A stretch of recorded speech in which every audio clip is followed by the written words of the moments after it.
Haleluya, Shalom. Selamat bertemu kembali dalam kasih Tuhan kita Yesus Kristus. Kami akan melakukan ibadah streaming pada malam hari ini. Mari kita siapkan hati dan pikiran kita untuk memuji dan menyembah Tuhan. Mari kita pujikan sebuah pujian, Yesus kau sungguh baik.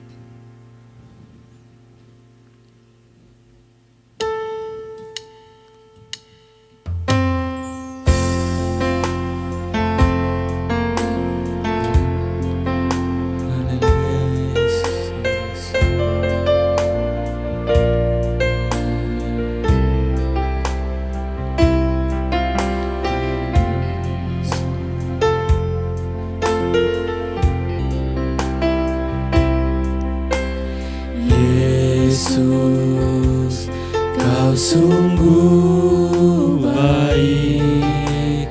Yesus, namamu indah. Yesus, ku cinta kau selalu. Ku tinggikan, ku agungkan selamanya. Yesus, kau sungguh baik. Yesus, namamu indah. Yesus, ku cinta kau selalu. Ku tinggikan, ku agungkan selamanya. Ku mau memujimu, ku selalu pujimu. Ku mau menyembahmu, ku selalu sembahmu. Kau yang layak terima semua pujian. Kemuliaan hanya bagi Tuhan.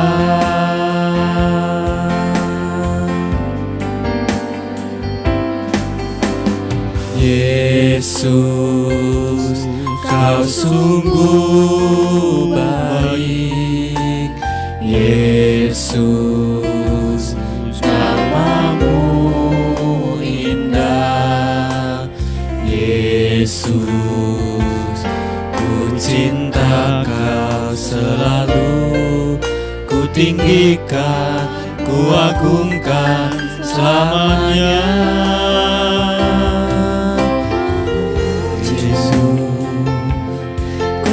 Selalu pujimu, ku mau menyembahmu, ku selalu sembahmu. Kau yang layak terima semua pujian. Kemuliaan hanya bagi Tuhan. Ku mau memujimu, ku selalu pujimu. Ku mau menyembahmu, ku selalu sembahmu. Kau yang layak terima semua pujian. Kemuliaan hanya bagi Tuhan. Kau yang layak terima semua pujian. Kemuliaan hanya bagi Tuhan. Kau yang layak terima semua pujian. Kemuliaan hanya bagi Tuhan.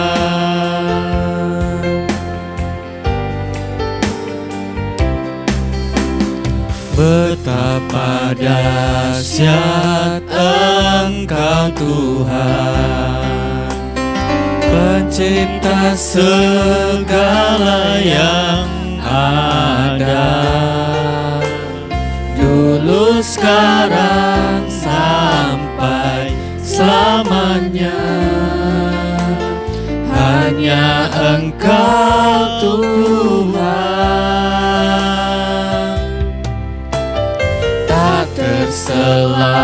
memahami pikiranmu, tak terukur panjang setiamu, dulu sekarang sampai selamanya.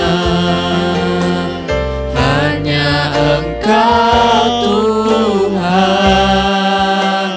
ku sembah Engkau Yesus, hanya Engkau Allah di hidupku, tiada yang lain, hanya Kau, hanya Engkau Tuhan, selamanya Kau tetap Allah, walau dunia semua bergoncang, tak tergoyahkan, Kau tetap Allah.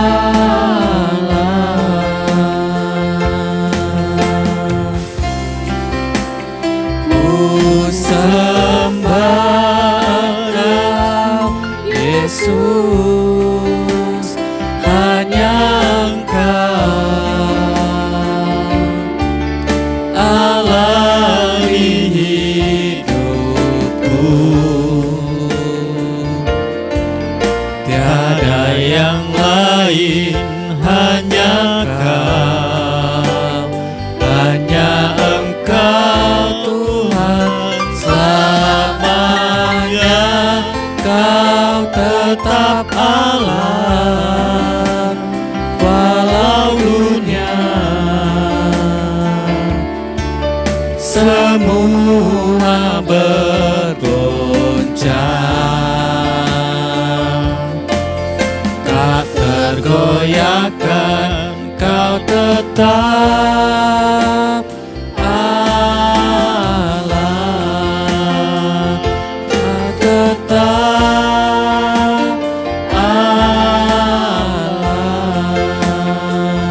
Kau tetap Allah. Haleluya Yesus,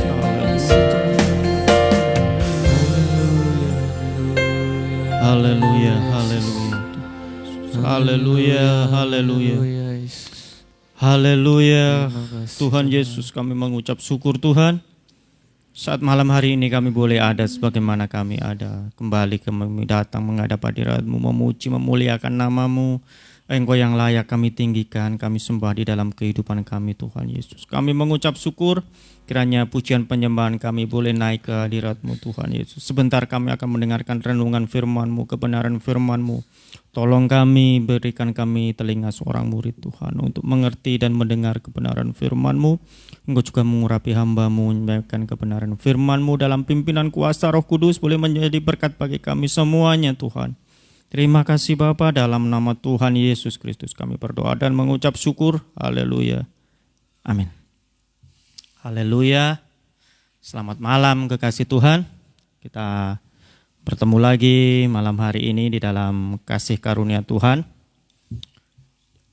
Semuanya hanya untuk kemuliaan nama Tuhan. Kita boleh ada, masih dikasih kesehatan, kekuatan untuk kita gunakan untuk memuliakan nama Tuhan.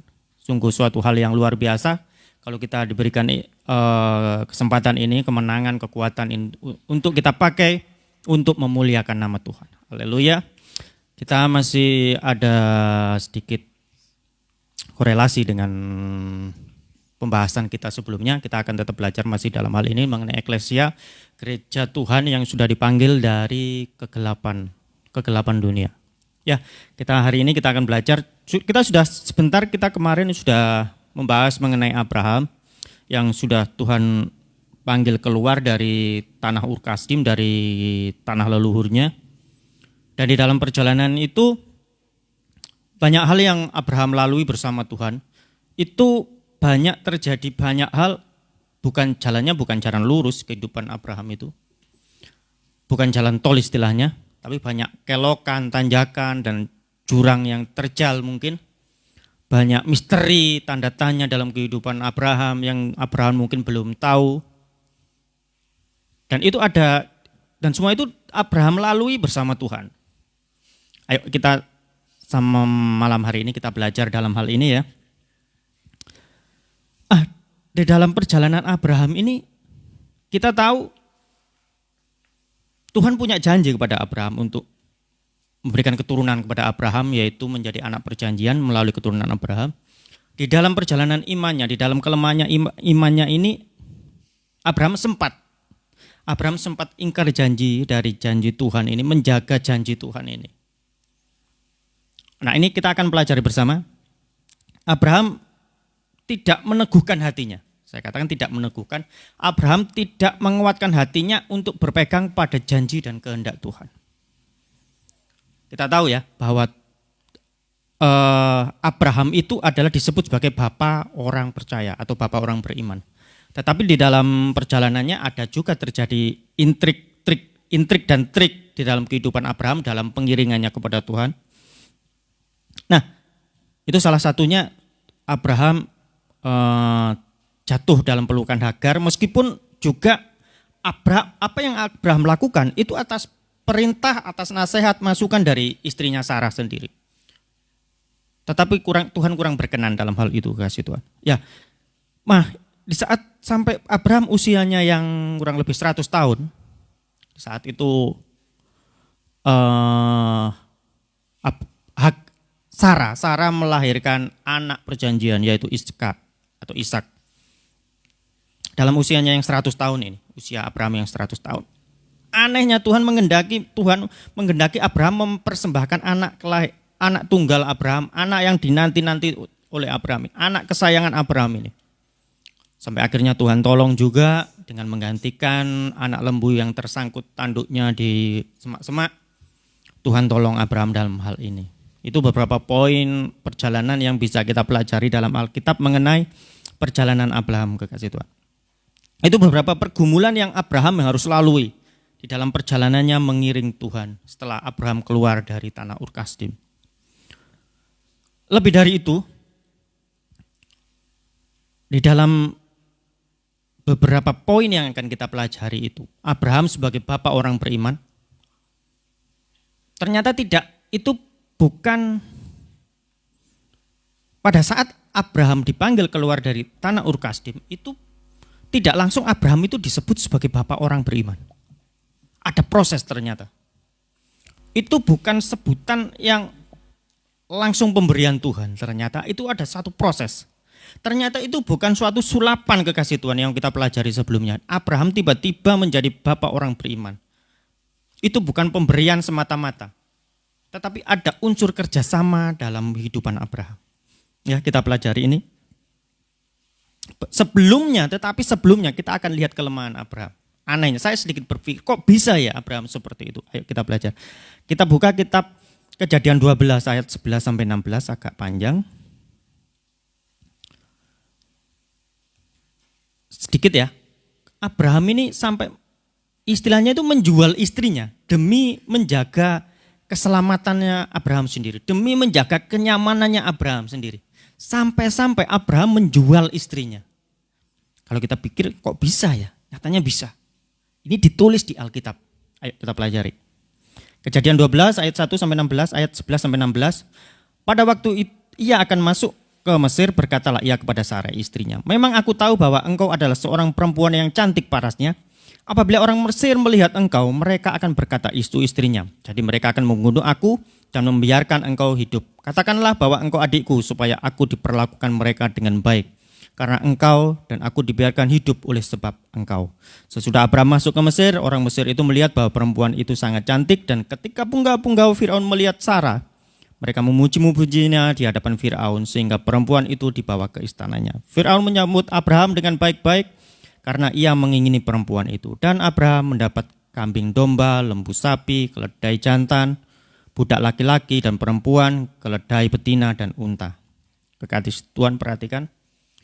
Abraham tidak berani mengakui Sarah ini sebagai istrinya. Dan tahu dia ini, Abraham ini tahu kalau efeknya, kalau dia mengakui Sarah ini sebagai istrinya, dia akan celaka. Oleh karena realita kenyataan yang harus dihadapi ini, Abraham tidak berani menghadapi realita ini, kekasih Tuhan. Loh, ini bapak orang beriman loh ini. Bukan main-main loh. Seorang nabi, bukan jemaat biasa, bisa mengambil tindakan yang setragis ini. Bisa mengambil keputusan yang konyol ya, kalau boleh saya katakan konyol. Tapi ini realita yang tidak bisa kita mungkiri. Ini realita, kekasih Tuhan. Dan anehnya, saya sedikit anehnya, hal ini terjadi 2 kali, terulang 2 kali. Setelah sebelumnya itu dengan Fir'aun, dengan Raja Fir'aun, hal ini terulang lagi. Ayo kita baca ya dengan Raja Gerar, Abimelek. Di Kejadian 20 ayat 2-3 saya bacakan. Oleh karena Abraham telah mengatakan tentang Sarah istrinya, dia saudaraku, maka Abimelek Raja Gerar menyuruh mengambil Sarah. Tetapi pada waktu malam Allah datang kepada Abimelek dalam satu mimpi, serta berfirman kepada, engkau harus mati oleh karena perempuan yang telah engkau ambil itu, sebab ia sudah bersuami. Kekasih Tuhan, 2 kali Abraham mengatakan tidak mengambil. Sepertinya Abraham ini belum belajar dari yang pertama. Karena yang pertama itu sepertinya Abraham juga tidak mendapatkan efek atau sanksi dari Tuhan. Sehingga hal ini terulang lagi yang kedua ini dengan pada waktu berhadapan dengan Raja Gerar, Abimelek. Seharusnya dalam pemahaman kita kok bisa sih? Seharusnya tidak sampai. Jangankan 2 kali, sekali saja tidak sampai. Tidak sampai hari itu terjadi. Dia kan bapak orang beriman. Itu pemikiran kita. Ini menyatakan bahwa Abraham adalah sama seperti kita, manusia biasa. Siapa sih manusia yang nggak pernah berbuat salah? Nah, ini yang kita akan pelajari bersama ini. Nah, ini poin-poin yang sudah kita pelajari, kekasih Tuhan. Poin-poin beberapa poin kelemahan-kelemahan yang sudah terjadi dalam kehidupan seorang bapak orang percaya. Bahkan hampir di istilahnya agama Semitik itu, agama Semit, selain agama Kristen juga ada agama-agama lain, itu bersumber mengakui bahwa agama mereka bersumber dari Abraham. Luar biasa Abraham itu. Tetapi di balik semua prosesnya itu ada suatu kisah tragis dalam kehidupan Abraham. Ini yang harus menjadi contoh buat kita semuanya. Kita bisa berpikir, kok bisa ya? Loh, kok bisa ya? Ini tertulis di dalam Alkitab, kasih Tuhan. Bukan dongeng, bukan legenda ya. Kisah nyata tertulis dalam kitab suci. Ya. Kalau kita kalau kita bilang dan berpikir kok bisa? Nyatanya bisa. Nyatanya ada. Nah, ini kita perhatikan dalam kehidupan Abraham. Kalau kita perhatikan bersama-sama, bagaimana sih kehidupan Abraham bisa seperti itu? Kalau seperti itu berarti ada kemungkinan dong kita sebagai jemaat Tuhan yang sampai sekarang ini melakukan hal-hal yang sama. Berarti tidak menutup kemungkinan dong. Saya juga terpeleset sedikit, kan nanti Tuhan tolong saya. Tuhan bisa ubahkan saya juga. Tidak bisa begitu juga, kekasih Tuhan. Tuhan itu tidak bisa kita permainkan seperti itu. Jangan sesat, kita jangan salah. Jangan salah dalam hal ini. Alkitab ditulis sebagai contoh buat kita, bukan untuk kita mempermainkan Tuhan. Ayo kita baca ayatnya. Galatia 6 ayat 7-10. Saya bacakan ya, kasih Tuhan. Jangan sesat. Allah tidak membiarkan dirinya dipermainkan. Sekali lagi, kita jangan mempermainkan Tuhan dengan statement kita yang tidak benar. Saya katakan ya. Saya ulang, jangan sesat, Allah tidak membiarkan dirinya dipermainkan. Karena apa yang ditabur orang, perhatikan. Karena apa yang ditabur orang itu juga yang akan dituainya. Sebab barang siapa menabur dalam dagingnya, ia akan menuai kebinasaan dari dagingnya. Tetapi barang siapa menabur dalam roh, ia akan menuai hidup yang kekal dari roh itu. Perhatikan kasih Tuhan. Janganlah kita jemu-jemu berbuat baik, karena apabila datang waktunya kita akan menuai jika kita tidak menjadi lemah. Ya, karena itu selama masih ada kesempatan bagi kita, marilah kita berbuat baik kepada semua orang, tetapi terutama kepada kawan-kawan kita seiman. Firman Tuhan mengatakan mengendaki membawa kita, menyerukan kepada kita supaya kita tidak mempermainkan Tuhan. Dengan statement kita sudah mencontoh Abraham. Abraham bisa kok. Abraham boleh kok. Bukan masalah boleh apa tidak boleh. Abraham itu ditulis sebagai contoh kepada kita supaya kita tidak meniru yang salah. Kita jangan sesat. Di sini supaya kita berbuat baik, ini ayat yang terakhir yang kita baca tadi. Marilah kita berbuat baik kepada semua orang. Berbuat baik ini bukan hanya memberi. Memberi itu ya memang berbuat baik. Memang kalau memungkinkan kita harus memberi. Tapi berbuat baik dalam hal ini, dalam pengertian saya, berbuat baik itu adalah juga tidak berbuat yang jahat. Tidak berbuat hal yang menyakitkan orang lain. Ini berbuat termasuk juga perbuatan baik kita, kekasih Tuhan. Orang Kristen itu ya, kekasih Tuhan, perhatikan ini. Ngeri kehidupan Kristen itu. Apalagi orang Kristen, ngaku Kristen tapi hidupnya tidak dipimpin roh Tuhan, tidak seturut dengan firman Tuhan. Ngeri kehidupan yang seperti ini. Bahkan ada statement yang mengatakan orang Kristen itu ya, perhatikan, kita harus hati-hati. Orang Kristen bisa melakukan lebih jahat dari orang dunia. Kalau hidup mereka itu tidak seturut firman Tuhan. Hati-hati kekasih Tuhan. Ngeri orang Kristen itu. Kita jangan bangga loh ya dengan segala kejahatan dan kesalahan kita jangan bangga. Tapi itu realita yang ada. Bahkan sampai ada statement keluar seperti itu kan berarti ada sesuatu memang yang dunia lihat dari orang Kristen itu. Kita harus hati-hati ini. Jangan kita bangga dengan hal ini. Kita harus pagari kehidupan kita seturut firman Tuhan. Coba bayangkan, Abraham yang disebut bapak orang beriman itu loh, bisa menjual istrinya itu loh, kan gak masuk akal loh kita itu. 2 kali. Apalagi Daud. Dengan segala intrik-trik politiknya menyuruh Uria untuk berperang di garis depan dan dibunuh oleh musuh, istrinya diambil. Ngeri orang Kristen itu kasih Tuhan. Saya katakan sekali lagi, kita harus dipagari oleh firman Tuhan, dipimpin oleh roh Tuhan. Kalau tidak, hal-hal yang mengerikan itu akan terjadi dalam kehidupan kita. Jangan kita berpikir, mereka bisa kok, nabi-nabi aja bisa jatuh, saya juga jatuh. Sekali-kali jangan kita berpikir seperti itu kasih Tuhan. Itu sesat saya katakan, itu salah. Firman Tuhan mengatakan, firman Tuhan yang mengatakan, jangan kamu sesat. Jangan kita mempermainkan Tuhan dengan statement-statement kita yang tidak sesuai kebenaran firman Tuhan. Perjalanan Abraham ini begitu rumit, kita pelajari ya. Dari beberapa poin yang sudah kita lihat itu banyak hal yang Abraham itu tidak tahu sebenarnya apa yang harus dia lakukan. Ada banyak misteri dalam kehidupan Abraham dalam perjalanan pengiringan imannya mengiring Tuhan Yesus. Ada banyak hal yang ya seperti kehidupan kita mungkin ada banyak tantangan, rintangan, jurang yang terjal dan segala macamnya. Itu di dalam pengiringan imannya akan di dalam mengiring Tuhan. Bahkan sempat Tuhan itu sampai kurang lebih 13 tahun. Ya 13 tahun ya. 13 tahun. Tuhan tidak berfirman kepada Abraham selama 13 tahun. Sejak kapan? Setelah Abraham mengambil Hagar sebagai istrinya. Setelah Ismail lahir. Tuhan tidak pernah berfirman. Selama kurang lebih 13 tahun. Ngeri. Kita pelajari bersama akan hal ini. Itulah lika-likunya kehidupan orang Kristen, kekasih Tuhan. Ya. Ada banyak hal yang tidak pernah kita pikirkan. Tapi kekasih Tuhan, dalam perjalanan iman Abraham ini, Abraham tidak pernah menyangkali Tuhan. Dalam perjalanannya ini, Abraham tetap ada dalam kasih karunia-Nya Tuhan.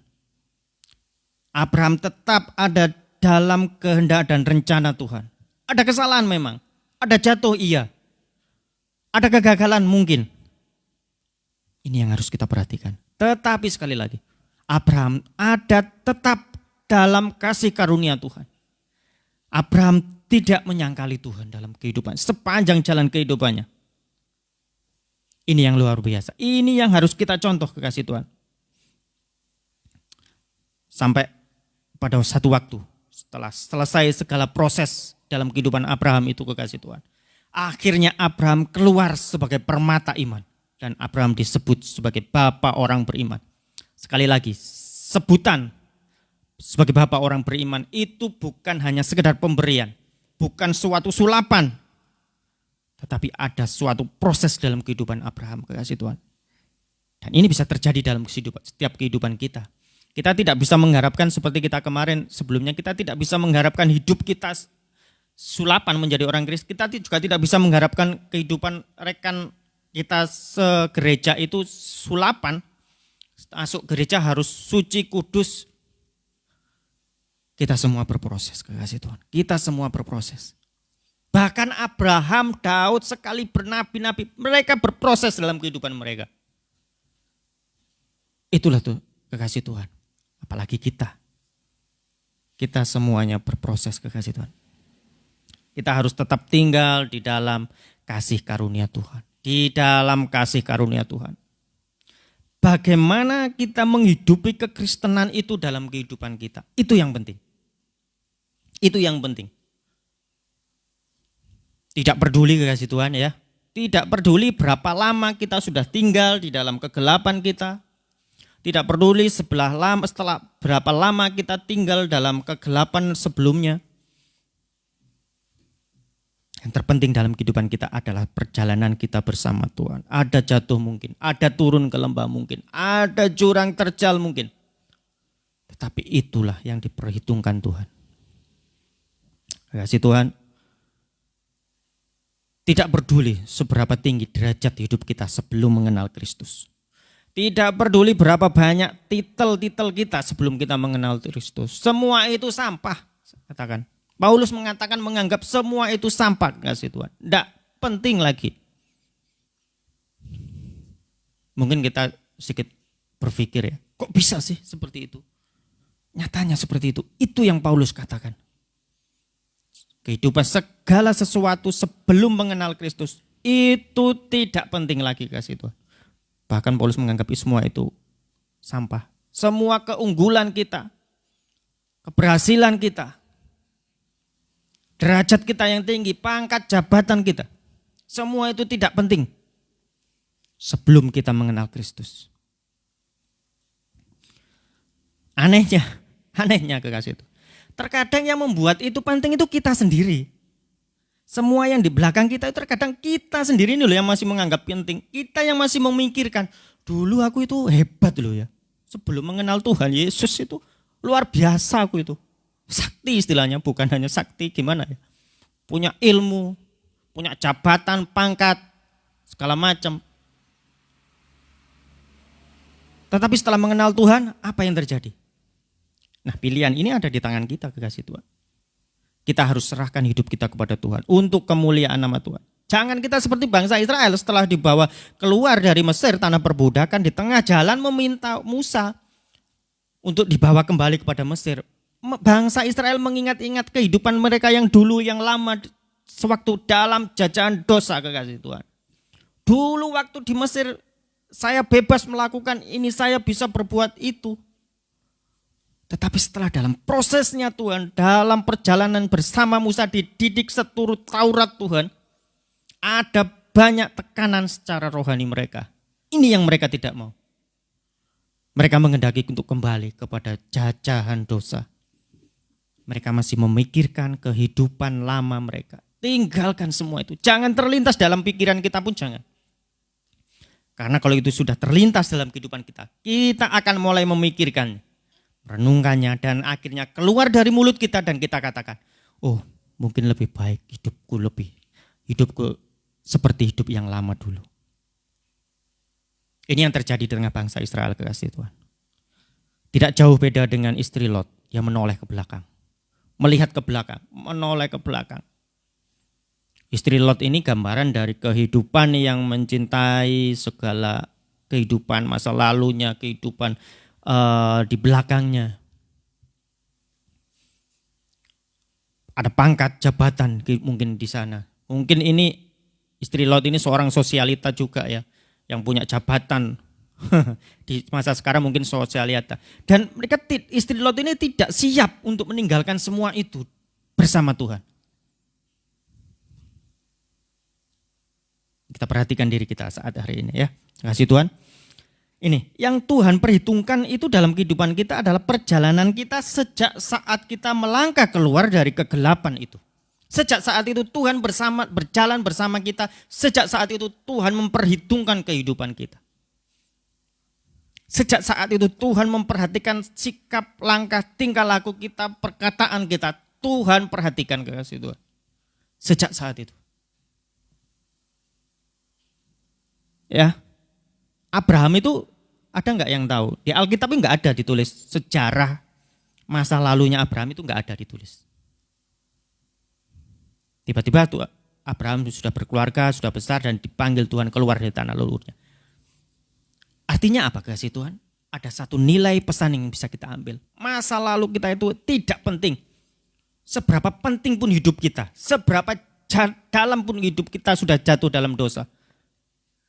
Seberapa kelam kehidupan kita sudah jatuh dalam lembah. Tidak penting semua itu kasih Tuhan. Semua masa lalu kita itu tidak penting. Tidak dicatat oleh firman Tuhan. Kehidupan Abraham ini. Dalam biografi Abraham enggak ditulis dalam Alkitab ini. Tidak penting. Tetapi yang penting hampir setiap meter langkah kehidupan Abraham. Nyampe di kota ini ditulis di Alkitab. Nyampe di kota ini ditulis di dalam Alkitab. Hampir setiap langkah kehidupan Abraham itu dicatat. Artinya dalam setiap langkah kehidupan kita itu berarti bersama Tuhan. Selama kita berjalan bersama Tuhan.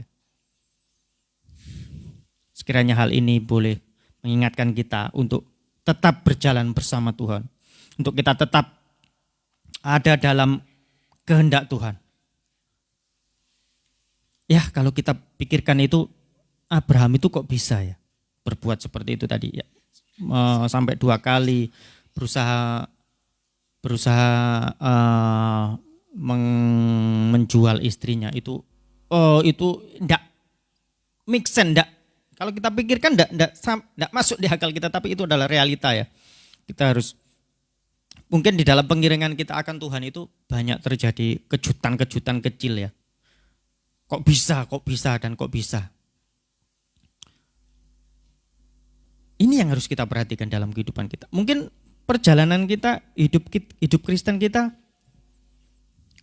sudah tiap minggu ke gereja, beribadah, memuji, memuliakan Tuhan, bersemangat memuji Tuhan, bertepuk tangan, mengangkat tangan. Tapi apakah hidup kita sudah jadi berkat buat orang lain? Ayo kita renungkan kehidupan kita. Kasih Tuhan bukan berarti saya berpikir negatif dengan ibadah yang bersemangat itu. Saya pribadi ya. Kalau boleh dikatakan ini, semua orang lain tidak bersemangat, semua orang lain tidak bertepuk tangan, semua orang lain tidak mengangkat tangan. Saya sendiri akan angkat tangan, saya akan bertepuk tangan sendiri. Saya katakan, kalau boleh saya katakan ya. Saya sangat terbangun kalau melihat ibadah di gereja itu yang bersemangat. Ini saya secara pribadi. Tetapi semua itu belum berdampak buat orang lain.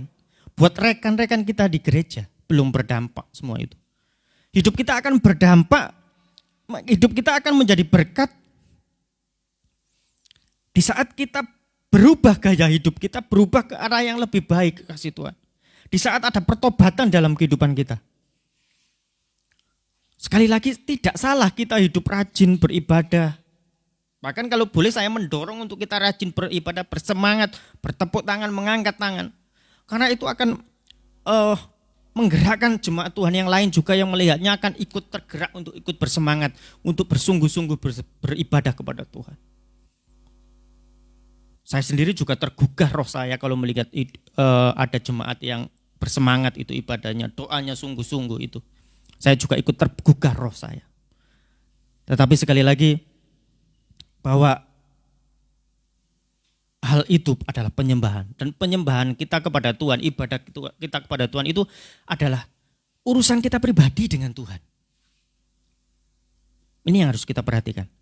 Itu harus kita, dua hal ini harus kita berjalankan bersama-sama. Tidak boleh berat sebelah.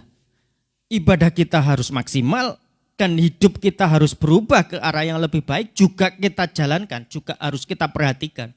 Kita harus hidup dalam pertobatan, juga harus kita perhatikan kehidupan kita. Kasih Tuhan, ini yang harus kita perhatikan. Ini yang kita pelajari malam hari ini. Sekali lagi hidup kita itu akan menjadi dampak, akan menjadi berkat buat orang lain kalau kita menghasilkan buah-buah roh itu dalam kehidupan kita. Kita perhatikan hidup kita masing-masing saat ini. Kekasih Tuhan, saya itu salut dengan jemaat melihat kehidupan orang-orang itu yang hidup dalam pertobatan. Secara pribadi kita itu angkat topi istilahnya ya. Kalau melihat hidup jemaat itu mau ada yang berubah ke arah yang lebih baik. Ini loh kekasih Tuhan. Kalau kita setiap hari itu hidup dalam pertobatan, itu setiap hari kita menggoncang sorga kekasih Tuhan. Luar biasa kehidupan kita itu. Ayo bersama-sama kita bawa kehidupan kita mendekat kepada Tuhan. Hidup dalam pertobatan yang sungguh-sungguh kepada Tuhan. Sekali lagi saya katakan, kita belajar dari kehidupan Abraham ini untuk membangun bahwa kehidupan kita lebih dekat kepada Tuhan. Sekali lagi saya katakan, tidak penting masa lalu kita, seberapa hebat kita di masa lalu, seberapa tinggi pangkat jabatan kita, tidak penting kekasih Tuhan. Seberapa dalam kita sudah jatuh, itu semua tidak penting. Tapi saat malam hari ini kita mengambil keputusan untuk berjalan bersama dengan Tuhan. Saat itu Tuhan berjalan bersama kita dan memperhatikan hidup kita, memperhitungkan kehidupan kita. Kita datang bersama-sama kepada Tuhan, kekasih Tuhan. Kita membawa kehidupan kita saat hari ini menghadap Tuhan. Haleluya, haleluya. Haleluya. Kita angkat satu lagu bersama-sama.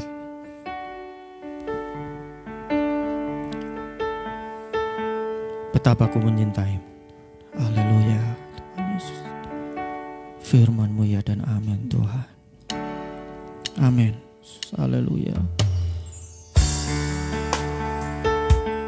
Haleluya. Haleluya. Haleluya. Amin. Gloria, haleluya, haleluya, haleluya. Haleluya.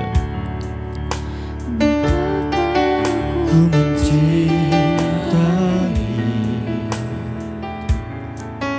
segala yang telah terjadi, tak pernah sendiri jalani hidup ini, selalu menyertai. Betapa ku menyadari Tuhan. Amin. Betapa aku menyadari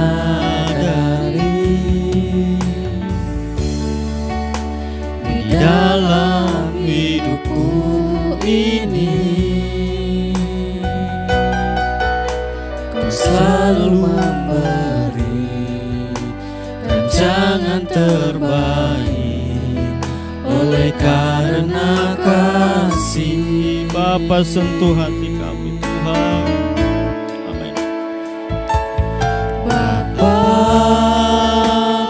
Sentuh hatiku, amin. Haleluya. Ubah hidup kami Tuhan, Tuhan Yesus. Amin. Dalam nama Tuhan Yesus. Amin. Kau membentuk bejana hatiku, Bapa ajarku mengerti. Ajarku mengerti sebuah kasih yang selalu memberi, bagai air mengalir yang tiada pernah. Bapa sentuh hatiku.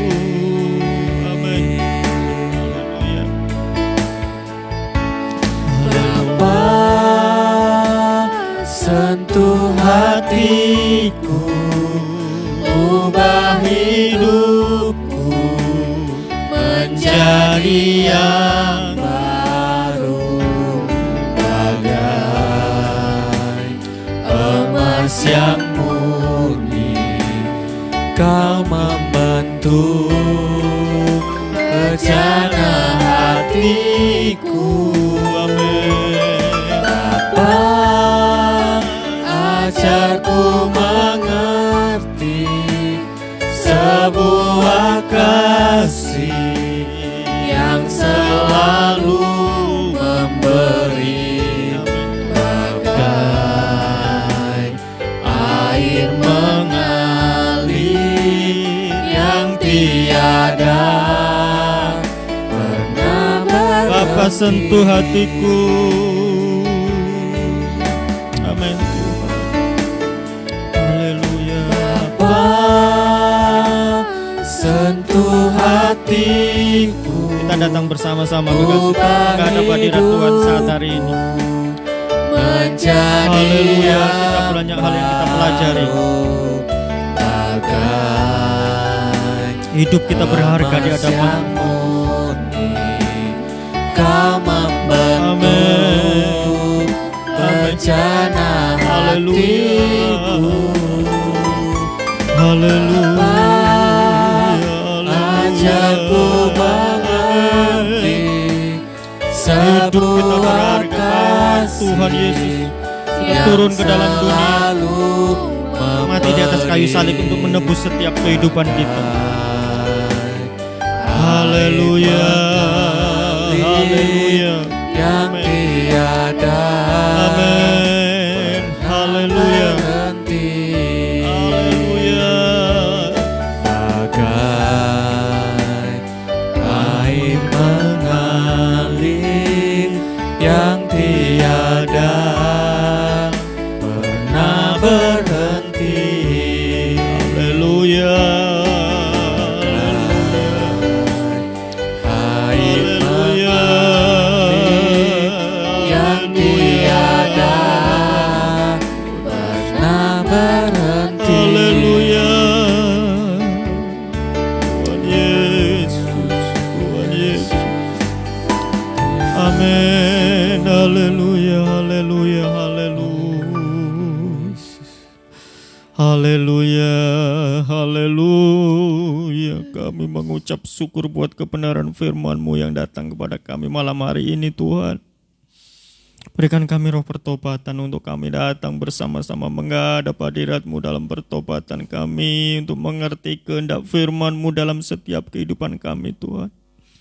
Jangan biarkan kami keluar dari tata kasih karunia-Mu, Tuhan. Biarkan kami untuk tetap ada di dekat-Mu, Tuhan Yesus. Kami berdoa, Tuhan. Kami meminta kepadamu banyak hal yang tidak kami ketahui, Tuhan, yang ada di sekitar kami. Kami perlu Engkau, kami berdoa memohon kasih karunia-Mu, Tuhan. Pagari setiap kehidupan kami dengan firman-Mu itu, Tuhan. Firman-Mu yang sudah kami dengar itu.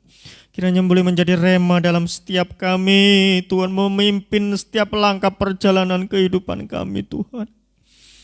Dan saat hari ini sekiranya ada umat-Mu yang mendengarkan kebenaran firman-Mu, diberkati, diubahkan kehidupannya, diubahkan seturut kehendak firman-Mu, untuk jadi lebih baik di hadapan-Mu, Bapa. Dalam nama Tuhan Yesus kami berdoa, Tuhan Yesus. Diberikan kemenangan, Tuhan, untuk hidup benar seturut kehendak firman-Mu. Kami berdoa dalam nama Tuhan Yesus Kristus.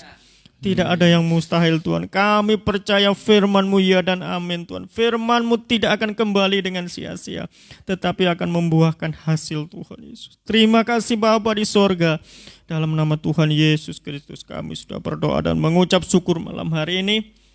Dalam nama Tuhan Yesus Kristus. Haleluya. Amin. Haleluya, kekasih Tuhan.